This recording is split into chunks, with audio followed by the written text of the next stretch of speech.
Hello everyone, welcome back to my channel, Plana Estefania. It's great to have you here and welcome back to another overview of the tools that we have seen so far for Planet Zoo 2. This time we're going to talk about the Nature Brush, which is a tool that I've been so looking forward to in Planet Zoo 2 since we got it in Planet Coaster 2. Especially because in Planet Zoo 2, in Planet Zoo 1 as well, nature and foliage and plants and branches are like the core of all the habitats that we will be building. So the brush will be essential here. Let's dive in. Here we have the Nature Brush and I'm going to zoom in so we can check out all the details and the options that we see here. So here in the Nature Brush, basically we see a menu. The brush would be here in, let's see, this one is the option that they've selected, Nature. So it's going to be in the Nature tab. And basically we're going to have this option over here, Nature Brush. This option. And let's check out the different icons here first. We have the Frontier logo. So this is going to be the workshop. Maybe we're going to be able to share brushes as well on the workshop. That would be awesome. Then we can also see this, which is like a little pencil. That is usually the edit option. Maybe that's where we're going to be able to edit the brushes. Then here we have different icons. I think this will be for like filtering the different items that we can place. Down we have the trees, we have the rocks, we have the plants like the bushes. And we also have a new one, which I think is brilliant for branches. Branches are essential for creating natural looking habitats. So kudos to the team, to the person who thought about adding the new branches category. And of course, a filter to show all the items. Then we go here, we see that each item has its own like a paintbrush over here. I think this one will be for customizing the different properties of that item in the brush. Because in Planet Coaster 2, we can customize like the maximum size, the minimum size, because we have the scaling. We can customize, I think, the rotation or whether it's going to be aligned to the terrain or not. There are many different things that we can customize for the individual items, so the brush can apply it within the parameters that we set. So I think that's what this little paintbrush is going to be all about for the individual items. Then we can add these items to the brush by selecting them apparently.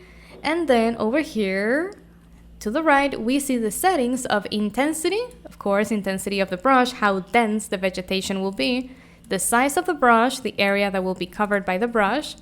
And then we see these settings over here. Let's try to guess what they are. Here we can see settings. I think this one will be for aligning to the ground, I think.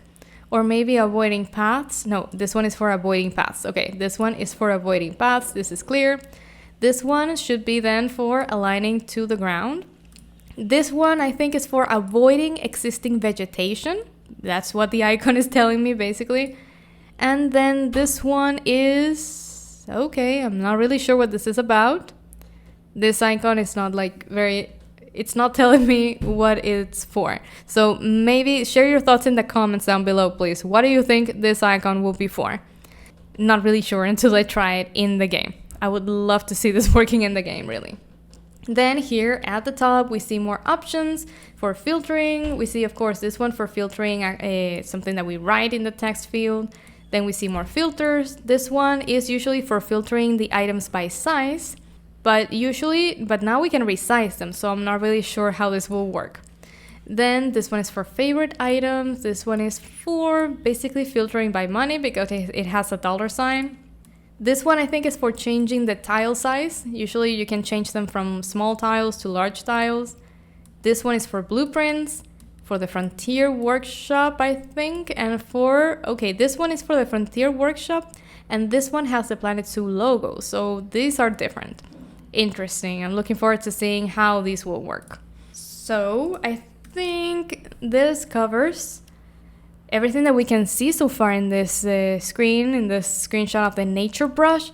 I'm looking forward to seeing more about this tool and see how far we can take the tool, because I think it will be essential. We will be using that every day for every habitat. Of course, you can go to the details and the individual details and place down every individual tree if you want to. But if you want to do that quickly and get a more natural feel, you can do that as well with a brush. I think having the option to do that is amazing. Also for casual players, for people who like they don't want to have like 100 hours in the game to build a habitat, I love both approaches, but sometimes life is just too much and we want to play, but we can't actually like dedicate so many hours to building a habitat and making it beautiful.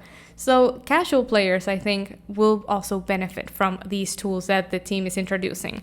So with that said, thank you very much for watching, and I will see you in the next tool video. This is a series of videos, short videos, where I'll be covering the UI that we've seen so far for the tools. And just so we can like speculate what the tools will be about, what the different icons will be about, and how they will work. I will see you in the next video, and remember, share in the comments what you think the icon is. Thank you. Have an awesome day.